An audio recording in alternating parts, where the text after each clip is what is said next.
소망이 되시고 빛이 되신 아버지 하나님, 거룩한 주일 우리의 발걸음을 알고 예배당에 인도하시니 감사와 찬양과 영광을 올리옵나이다.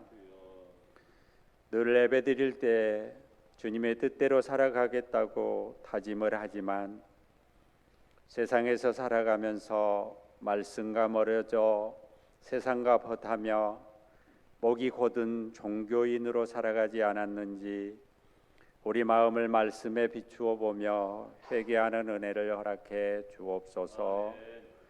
종교인이 아닌 예수님의 제자로 살아갈 수 있는 귀한 은혜를 더하여 주옵소서. 아버지 하나님, 오늘날 세상을 바라볼 때 범죄가 많아지고 하나님과 멀어져 가는 사람들이 너무나도 많습니다. 그들을 긍휼히 여겨 주옵소서.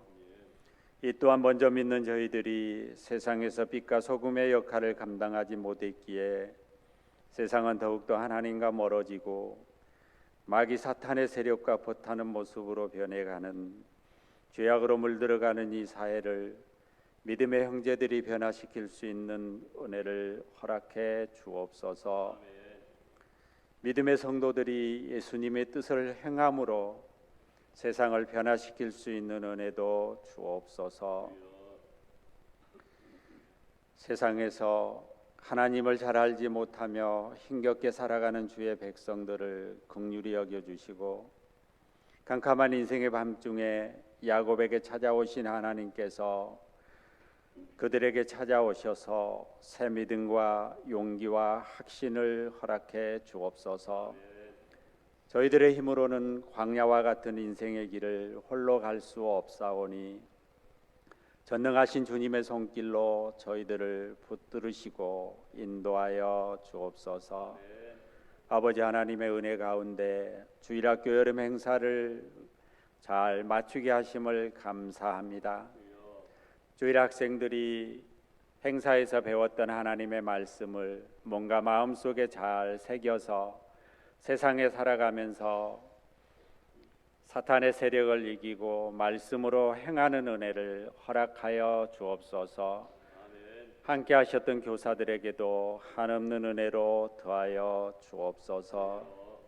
또한 거룩한 주일 예배를 사모하지만 건강 때문에 또 여러 가지 연유로 인하여 함께하지 못한 우리 성도들도 있습니다. 우리 주님 찾아가 주셔서 함께하시고 위로하시고 치료하여 주시고 예배의 자리에 함께할 수 있는 은혜를 허락해 주옵소서. 거룩한 예배 가운데 복음의 말씀을 전하시는 목사님께 함께하시고 준비된 말씀 가운데 성령님의 은혜를 더하셔서 갈급한 심령으로 말씀을 사모하는 모든 성도들이 새로운 확신과 소망이 넘치는 은혜의 시간이 되도록 함께하여 주옵소서. 또한 마음과 뜻과 정성을 다하여 준비한 호산나 찬양대 찬양도 기뻐 받아주실 것을 소원하오며 우리를 죄에서 구원하여 주신 예수님 이름으로 기도 올리옵나이다. 아멘. 하나님의 말씀은 창세기 11장 1절로 5절까지 말씀입니다. 구약성경 13페이지에 있습니다. 한 목소리로 봉독합니다. 온 땅의 언어가 하나요 말이 하나였더라. 이에 그들이 동방으로 옮기다가 신할 평지를 만나 거기 거류하며 서로 말하되 자 벽돌을 만들어 견고히 굽자 하고 이에 벽돌로 돌을 대신하며 역청으로 진흙을 대신하고 또 말하되 자 성읍과 탑을 건설하여 그 탑 꼭대기를 하늘에 닿게 하여 우리 이름을 내고 온 지면에 흩어짐을 면하자 하였더니 여호와께서 사람들이 건설하는 그 성읍과 탑을 보려고 내려오셨더라. 아멘.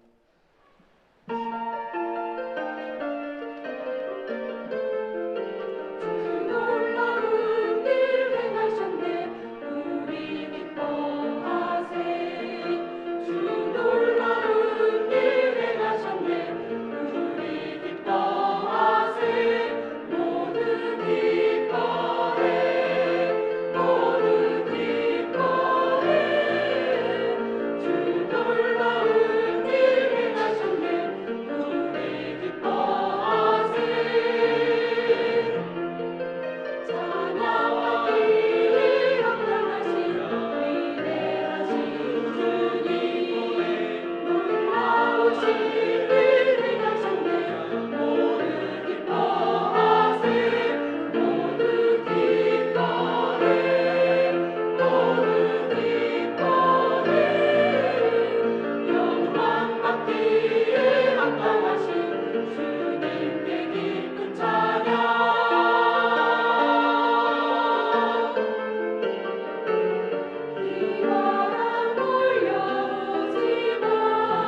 할렐루야.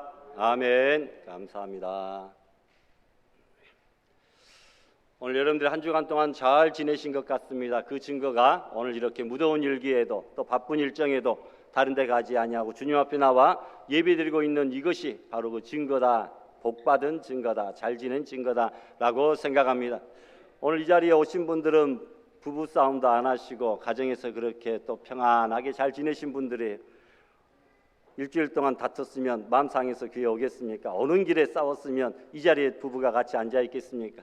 다들 행복하고 사랑이 넘치는 가정이요 부부인 것 같지만 그 중에서도 오늘 우리 한상구 집사님, 장훈아 집사님 가정은 가장 사랑이 넘치는 그런 가정 같습니다. 들어오는 모습이 서로 얼굴을 마주보며 손을 잡고 같이 예배에 참여하여 자리에 앉는데 그렇게 아름다워 보이더라고요.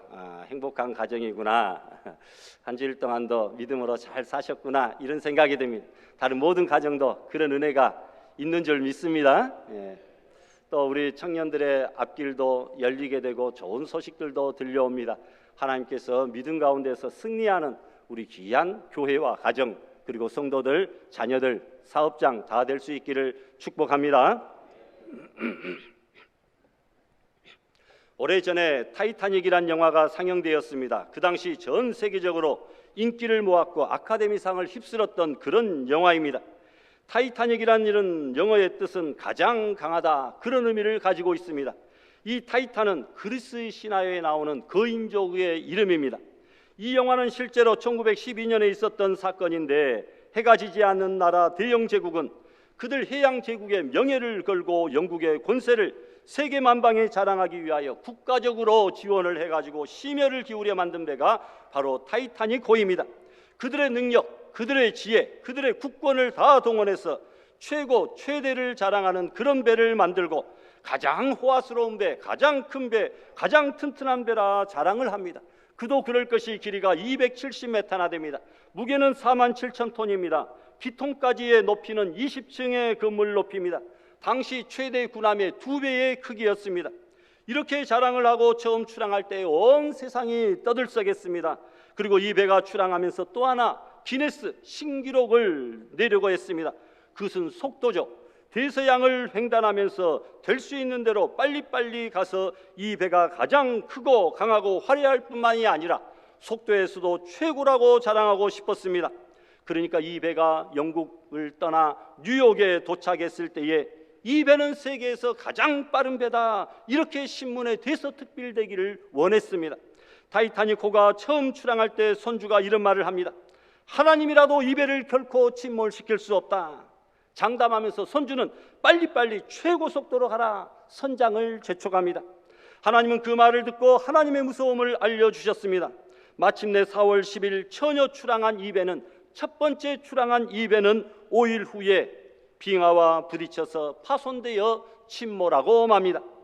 2208명 중에 1513명이 이 배와 함께 수장되고 말았습니다. 역대 해양 사고 중에 최고의 큰 사고입니다.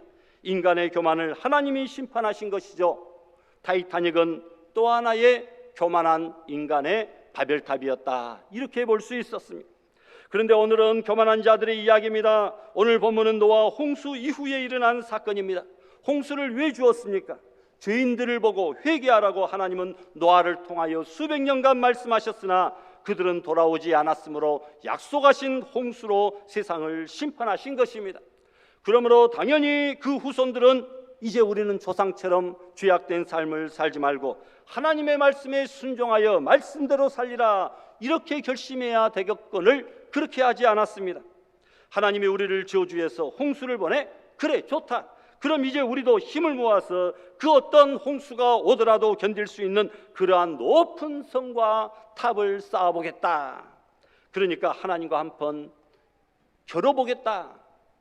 이런 식으로 타이타닉과 같은 교만한 바벨탑을 쌓기 시작했는데 이 사건은 완전히 하나님 앞에 인간의 교만을 드러낸 불순종의 행위입니다.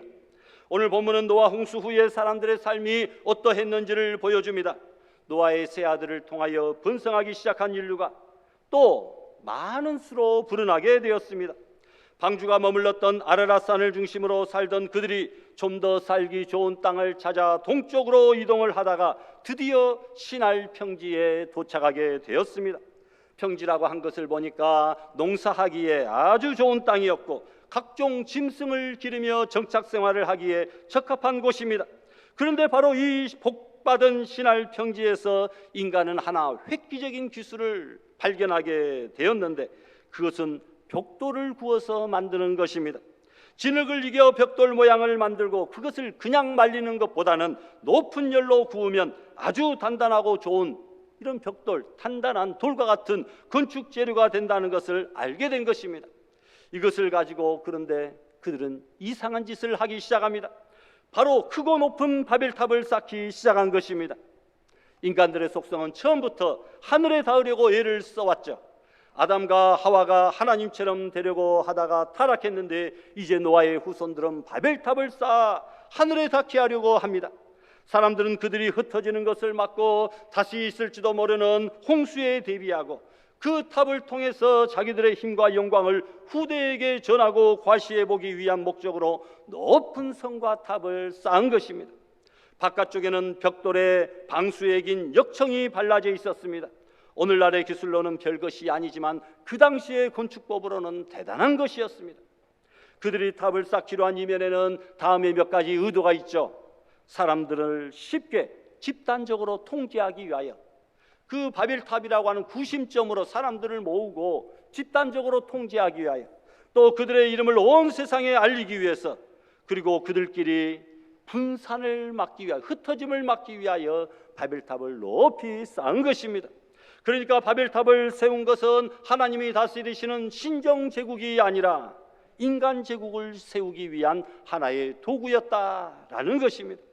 하나님은 당신의 왕국을 건설하는 것이 하나님의 뜻입니다. 그런데 인간들은 하나님을 버리고 인간 제국을 자꾸 건설하려고 합니다. 이러한 의도는 결론적으로 정치적인 힘으로 인간을 통제하고 다스려 보겠다고 하는 잘못된 의도에서 비롯된 것입니다. 한마디로 하나님 없이 인간 중심의 세상을 만들어 보겠다, 과학 만능의, 물질 만능의 세상을 만들어 보겠다, 불신앙의 극치입니다. 하나님 없이 살아가는 것이 행복의 길이라고 하는 이러한 환상은 인류의 시초부터 있었던 전형적이고 공식화된 사탄의 거짓된 논리입니다. 하나님이 너희들을 벌주서 홍수로 망하게 했지, 너희들은 하나님을 대적하여 망하지 않는 높은 탑을 쌓아라, 하나님을 대적하라. 사탄이 우리를 유혹한다는 것입니다. 이러한 것들이 우리에게 미치는 영향은 몇 가지로 요약해 볼 수 있는데, 영원한 본향으로 가는 신앙의 길에서 이탈하게 만듭니다. 인간을 또한 포악하고 잔인하게 만듭니다. 또한 인간을 실망과 좌절과 절망에 빠지게 만듭니다. 또한 성도 간의 서로 간의 관계를 단절시킵니다. 그것은 하나님과 인간 자신 그리고 자연과의 관계를 단절시키는 것이죠. 이제 본문을 함께 한번 상고해 봅니다. 1절에 보니까 그 당시 인간의 언어가 하나였다. 하나였다. 언어와 말이 하나이니 참으로 놀라운 복입니다. 오늘날 전 세계 언어가 100몇 개가 되는 것 같아요. 그런데 여러분, 전 세계가 하나의 언어, 한글이면 한글, 영어면 영어, 하나의 언어권으로 통일되어 있다고 한다면 얼마나 큰 복입니까? 오늘날 국제화 시대의 가장 큰 걸림돌이 무엇입니까? 언어의 장벽을 극복하는 것입니다. 영어를 잘해야 직장에서도 또 세계로 영업을 나가서도 성공하는 법이죠. 우리가 초등학교 때부터 고등학교까지 12년 동안을 영어를 그렇게 배워도 잘 못하잖아요. 투자하는 시간과 노력, 물질 얼마나 막대합니까? 그런데 온 세계가 언어가 하나이니 얼마나 좋습니까? 오늘날 영어 과외 학습 학원 안 다녀도 된다, 돈 안 들여도 된다, 그 말입니다. 여러분, 언어를 정복하는 민족이 세계를 정복하게 된다라는 말이 있습니다. 사람은 먹는 음식에 따라 우리 치아와 구강이 형성된다고 합니다. 그리고 이 치아의 형성에 따라 언어가 달라집니다. 그러니까 일본 사람들은 그 치아와 구강 구조에 따라 영어를 잘 못하고, 그래도 우리 한국 사람들은 치아와 구강 구조가 또 영어를 노력하면 잘 할 수 있도록 그렇게 만들어진 구강 구조입니다. 여러분, 그러므로 언어와 말이 하나다 이 말은 먹는 음식이 같다, 식생활이 같다 이 말은 생활 양식이 같다 이 말입니다. 온 땅이 문화가 하나로 통일되어져 있으니 얼마나 편리합니까? 문화가 같다, 식생활이 같다, 언어가 같다. 그러면 여러분 다른 나라가 아니고 다 한 나라, 한 민족 같잖아요. 여러분, 문화가 같다 이 말은 사상과 가치관이 하나로 통일되어져 있다. 가치관까지 통일되어졌다. 한 문화, 하나의 가치관, 하나의 언어, 하나의 식생활, 얼마나 큰 놀라운 복입니까? 그러므로 서로 마음을 교류하면서 살아갈 수가 있습니다. 언어, 문화, 사상이 달라서, 가치관이 달라서 얼마나 많은 전쟁이, 학살이, 테러가 일어납니까? 그런데 그런 것이 없다라는 것이죠. 그런데 이러한 놀라운 축복을 받은 그들이 받은 복을 몰라보고 하나님을 대적하는 바벨탑을 쌓았으니 참으로 불행한 일이 아닐 수가 없습니다. 복 주신 그것을 가지고, 하나의 언어와 말을 가지고, 하나의 생활 양식, 문화를 가지고, 가치관을 가지고 하나님을 잘 섬겼으면 얼마나 좋겠습니까만, 그런데 그 놀라운 복의 도구를 가지고 하나님을 대적하는 교만의 바벨탑을 세웠다. 얼마나 안타깝습니까? 하나님의 뜻을 전달하고 그 뜻대로 살라고 하나님께서 우리 인간에게 언어를 주셨는데 그들은 이러한 사명을 깨닫지 못하고 하나님을 대적하는 데 사용합니다. 자, 우리가 이렇게 가만히 있을 것이 아니라 하나님께서 다시는 홍수 심판이 없다고 말씀하셨지만 언제 그 마음을 바꿀지 모르니 우리는 천천후 피난처를 세우자. 한마디로 하나님의 약속을 못 믿고 하나님께 대적하기 위하여 하나님이 하나로 주신 그 언어를 사용했다라는 것입니다. 벽돌을 올리라, 역청을 발라라, 하나님을 대적하는 말로서 서로 간에 신호를 짜서 공사를 시작합니다. 그런데 그 사건은 2절에 보니까 신할 평지에서 이루어졌다라고 했습니다. 신할이라고 하는 것은 두 개의 강이라 이런 뜻인데, 오늘날 이라크에는 유브라테스 강과 티그리스 강이 있습니다. 이라크를 중심으로 메소포타미아 문명이 발생했는데 4대 문명 중에 하나 아닙니까? 그런데 그 메소포타미아라고 하는 그 말이 바로 두 개의 강이다. 두 개의 강이다. 유브라테스 강과 티그리스 강을 의미하고 있습니다. 그렇게 살기 좋은 시날 평지에 도착했습니다. 어떻게 보면 창세기에 나와 있는 4개의 강 근원이 흘렀던 에덴 동산을 복원해 주었던 것과 마찬가지입니다. 강을 끼고 있고 평탄하고 문명을 일으키기에 안성맞춤이었습니다. 땅도 비옥하였으니 하나님이 주신 그 복을 받을 만한 장소입니다. 그곳은 역청 등 풍부한 자원을 가지고 부족함을 모르고 살 수 있는 은총을 받았으나 그들은 하나님이 주신 그 부요함을 가지고 하나님을 대적하는 바벨탑을 쌓고 말았다라는 겁니다. 이 땅에서 가장 어리석은 인간이 누구입니까? 하나님을 대적하는 인간입니다. 그 중에서도 가장 어리석은 인간은 하나님이 복을 많이 베풀어 주셨는데도 그것을 깨닫지 못하고 하나님을 대적하는 인생, 가장 불쌍한 인생입니다. 그렇다면 우리는 지금 하나님께 받은 은총을 어떻게 사용하고 있는가 한번 생각해 볼 때입니다. 3절에 보니까 인간들이 뭉쳐 결속하자며 내세운 것은 대신하자라는 것입니다. 여기 서로 말하되 자라고 한 것은 하나님을 배제한 인간만의 결속을 의미합니다. 하나님 너는 빠져, 우리끼리 서로 말할 거야, 서로 말하되 라고 하는 겁니다. 하나님 자리에 사람이 대신 앉은 것이죠. 하나님께 묻고 들어야 될 터인데 그것을 생략해버리고 사람들끼리 묻고 의논하고 사람들끼리 결론을 맺습니다. 하나님의 맺은 계약의 자리에 사람의 아이디어인 계획이 그 자리를 차지하고 말았다라는 것입니다. 오늘도 이 세상을 살면서 사회생활, 가정생활을 하면서 하나님이 있어야 될 그 복된 자리에 하나님을 빼버리고 배제시켜버리고 우리의 생각과 계획과 경험이, 주장들이, 토론들이 난무하고 있지 않습니까? 그래서 구원의 단을 세워야 될 곳에 바벨탑을 세우게 된 것입니다. 그 탑 꼭대기를 하늘에 닿게 하자고 있으니 이것은 하나님을 향한 인간의 도전 행위입니다. 하나님은 그들에게 이전과 같은 홍수 심판을 하지 않을 것을 위하여 보여주신 그 무지개 언약을 불신한 것입니다. 하나님이 물로 심판해도 그 물이 넘치지 못할 높은 탑을 쌓자라는 것이죠. 또한 말씀 보니까 벽돌로 돌을 대신했다. 지금까지는 돌로 차곡차곡 그 진흙을 중간중간에 채워서 쌓았는데 이제는 벽돌이라고 하는 획기적인 개발품을 만들어 가지고 벽돌로 돌을 대신하자. 자연석이 풍족하지 못한 바벨론 지역에서는 가마를 이용하여 벽돌을 구워내는 방법을 개발한 것, 문명의 계가였습니다. 돌이 부족하니까 흙을 구워가지고 벽돌을 만들자. 이것은 돌보다도 더 단단하다.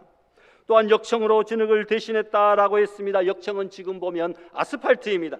방수 작업까지 해서 굉장히 단단하게 쌓았습니다. 여기 보면 대용품도 모조품도 그런대로 괜찮구나. 뭐 자연품이 없으면 인간이 잘 머리를 써서 대용품을 만들어도 그것 활용하니까 잘 되구나, 이렇게 생각할 수 있어요.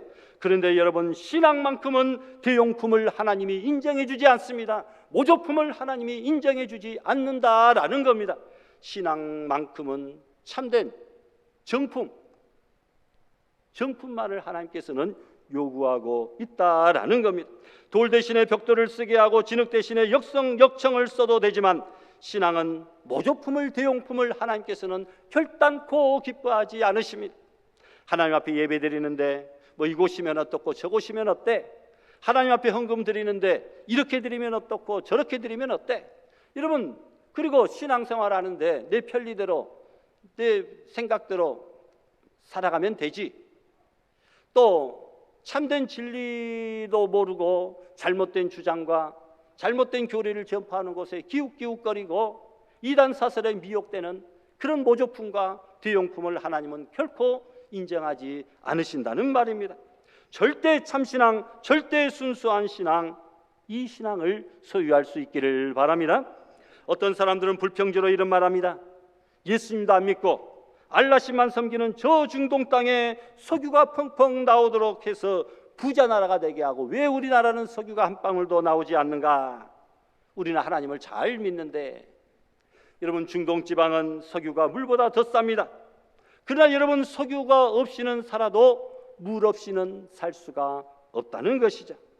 우리나라는 이래봬도 복받은 나라입니다. 중동 지방의 물은 석회색이 너무 많아서 걸러내지 않으면 마실 수가 없습니다. 신장 결석증에 걸린다는 겁니다. 동남아를 가도 중국을 가도 그냥 자연 샘물을 먹는 것보다는 다 생수 아니면 먹을 수 없는 석회석 물들이 거의 대부분들입니다.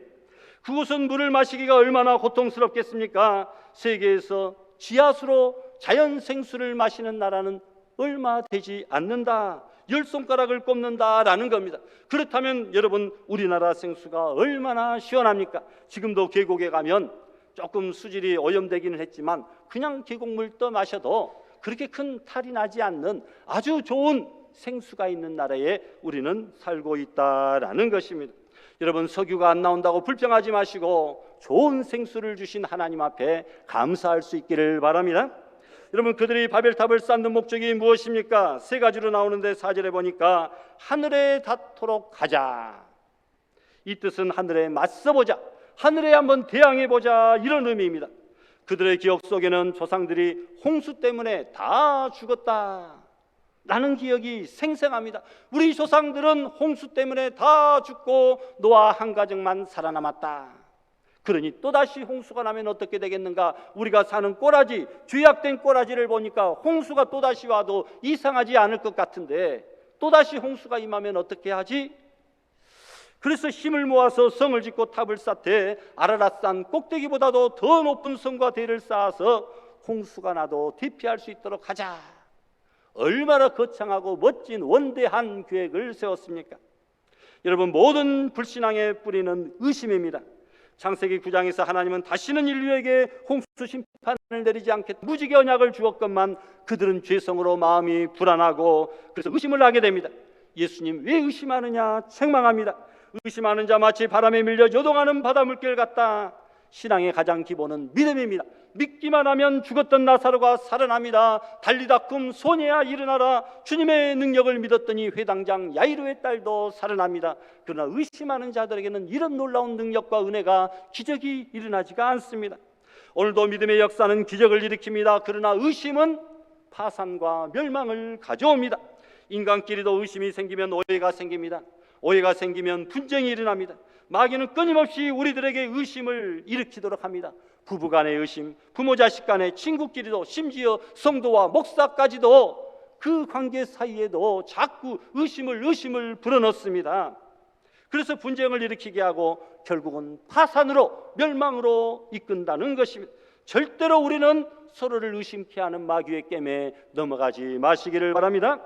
오늘 본문의 바벨탑 하늘에 닿도록 높이 쌓아보자고 외쳤던 그들에게 하나님은 내가 하늘에까지 높아지겠느냐, 음부에까지 낮아지리라. 마태복음 1장 23절에 그렇게 말씀합니다. 하늘에까지 높아지려고 하는 자 음부에까지, 지옥에까지 낮아지게 되는 줄 믿습니다. 미국의 남북전쟁의 마지막 전쟁터 버지니아주 아포마톡스에서 벌어졌는데 그 전쟁의 승패를 기점으로 그 지루했던 남북전쟁의 승리와 패배가 결정이 납니다. 북군을 이끄는 그랜트 장군이 대승하자 국회에서는 이 전쟁에서 승리한 것을 기념하기 위하여 결정합니다. 전쟁 당시 국방장관 스탠튼의 이름과 전쟁에서 공을 세운 그랜튼 장군의 이름을 국회 의사당 벽에 기록하여 영원히 기념하자 결정을 합니다. 이때 스탠튼 국방장관이 말합니다. 그렇게 하면 안 됩니다. 우리가 승리한 것이 아니라 하나님이 승리하게 만들어 주셨습니다. 우리 이름을 기록하지 마시고 성경 한 구절을 기록하여 주시면 감사하겠습니다. 그래서 시편 118편 23절을 새겼다고 합니다. 우리 같이 한번 봉독해 볼까요? 시작. 이는 여호와의 행하신 것이요 우리 눈에 기이한 바로다. 아멘. 전쟁에서 승리하게 하신 것도 이는 여호와께서 행하신 것이라, 우리 눈에 참으로 기이하고 놀라운 일을 여호와께서 행하셨다. 자기가 승리한 것이 아니라 하나님이 승리케 하셨으니 자기 이름이 국회벽에 기록될 것이 아니라 하나님의 이름이, 말씀이 기록되어져야 된다라는 것입니다. 언제 미국의 국회의사당을 가볼 수 있는 기회가 있는 분은 꼭 이 말씀 구절도 한번 찾아보시기 바랍니다. 이제 본문의 4절에 우리 이름을 내고로라는 말은 하나님의 이름에 대한 모독입니다. 하나님의 이름 대신에 사람의 이름을 넣겠다는 공명주의입니다. 주님의 이름에 우리의 이름을 넣는 바벨탑을 쌓는 것 같은 그러한 무리한 일들이 우리 주변에 너무나 많이 일어나고 있습니다. 인간들은 높아지려고 하지만 하나님은 낮아지라, 썩어지는 미랄이 되라, 심지어 죽어라고 말씀합니다. 남에게 섬김을 받는 자가 아니라 도리어 섬기는 자가 되라고 말씀합니다. 그런데 노아의 후손들은 자기들의 이름을 내기 위하여, 하나님이 아닌 자기들의 이름을 내기 위하여 바벨탑을 쌓습니다. 오늘날 여러분 잘되고 성공하고 시상식에 가면 자기 이름을 내는 사람보다는 다들 겸손하대요. 먼저 하나님께 영광을 돌립니다. 하나님께 영광을 먼저 돌리는 그 탤런트들이, 배우들이 너무나 많은 것을 보고 감사했습니다. 야, 저분도 저런 신앙을 갖고 있구나. 그러니까 믿지 않는 불신자들도 그것이 멋져 보이니까 자기도 그냥 뭔지도 모르고 따라서 저도 하나님께 영광을 돌리고요, 그렇게 이야기를 하는 그런 불신앙 배우들도 있는 것을 보게 됩니다. 여러분, 결과는 어떻게 되었습니까? 비참한 흩어짐으로, 분열로 끝나게 되었다. 분열은 다른 데서 이루어지는 것이 아니라 교만하면 분열이요, 낮아지고자 하면, 겸손하면 분쟁이 없다라는 겁니다. 여러분, 우리 성도들 간에 우리가 사회 속에서, 직장과 일터 속에서는 높으신 분들이, 존경받는 분들이, 추앙받는 분들이 이 교회에서, 이 우리 공동체에서, 모임에서 참으로 겸손하게 말없이 정말 충성하고 헌신하는 아름다운 분들이 있습니다. 얼마나 귀한 분들입니까? 그런 분들이 있기 때문에 교회는 분쟁이 없습니다. 저런 분들도 말없이 조용히 충성하는데 나 같은 게 뭐라고 입 벌리고 큰 소리치고 인상 쓰고 싸울까? 여러분, 겸손해질 수밖에 없잖아요. 또한 온 지면에 흩어짐을 면하자라고 했습니다. 온 땅에 흩어지지 아니하고 성 안에서 같이 모여 살자. 하나님은 땅에 충만하고 땅을 정복하라, 흩어지라고 말씀하셨습니다. 예루살렘과 온 유대 사마리아와 땅끝까지 흩어져서 복음을 전파하라고 했습니다. 그런데 그들은 온 땅에 흩어지는 것을 면하고 모여 살자, 뭉쳐 살자, 하나님을 정면으로 거역하는 겁니다.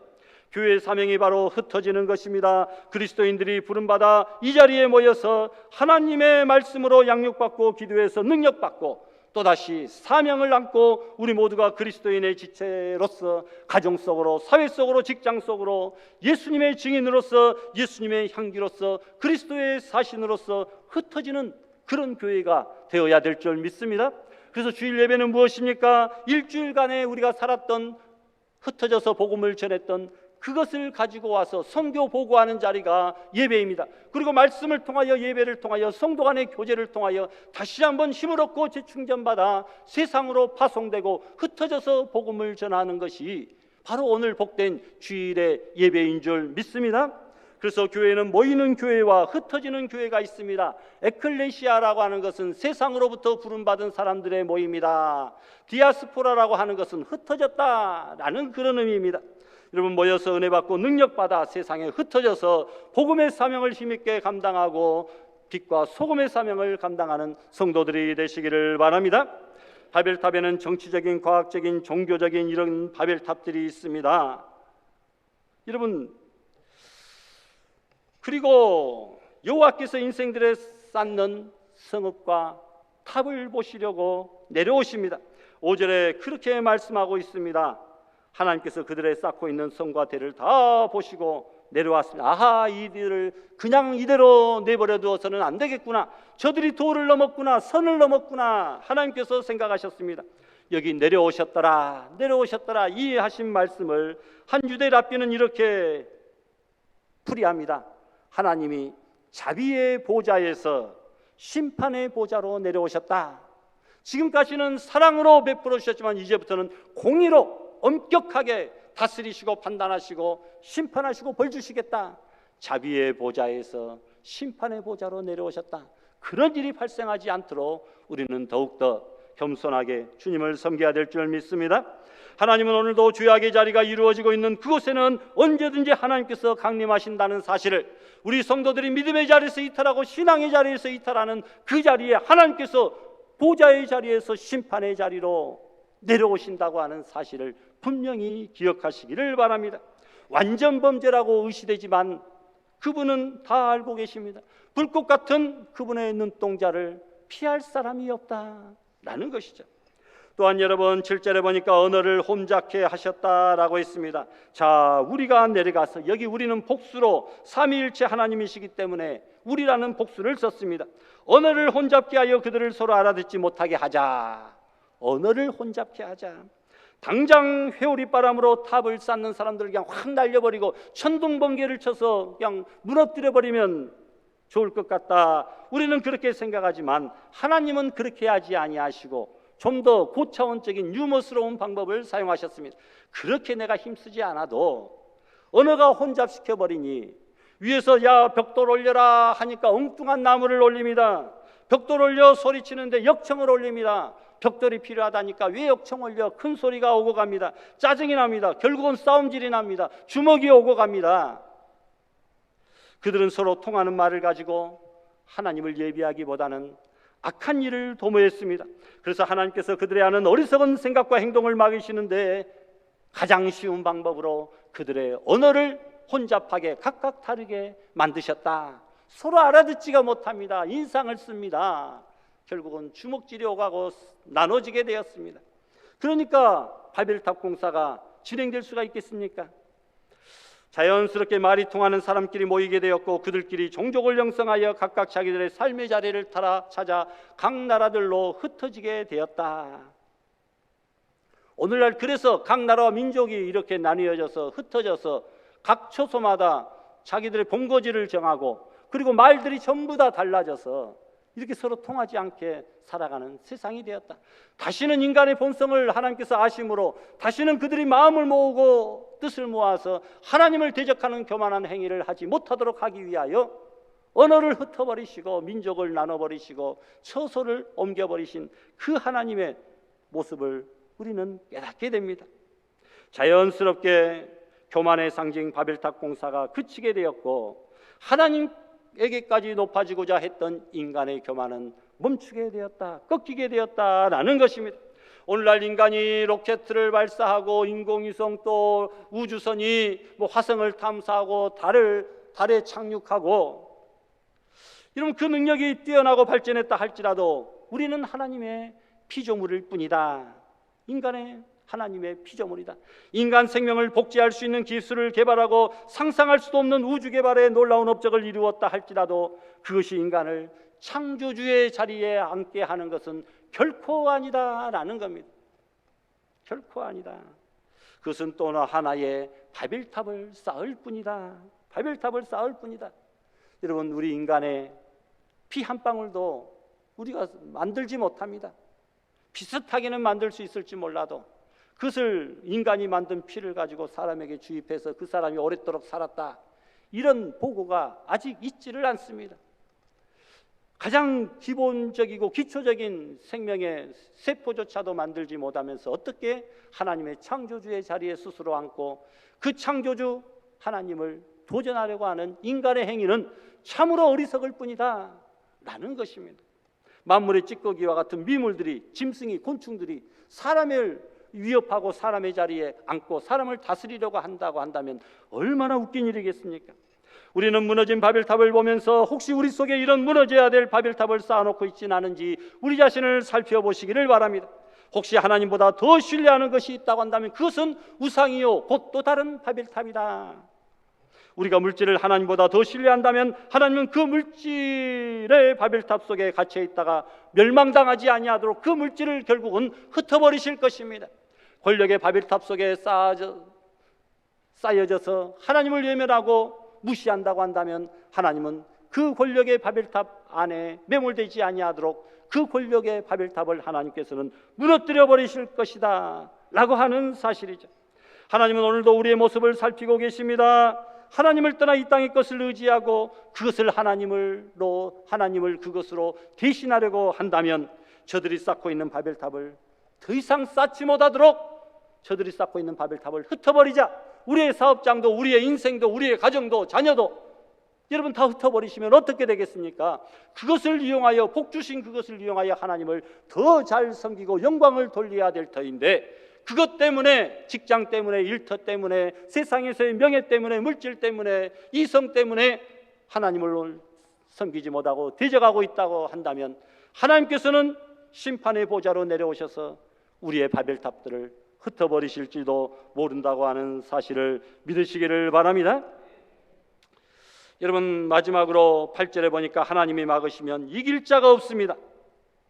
하나님이 막으면 인간의 모든 계획과 행사가 수포로 돌아갑니다.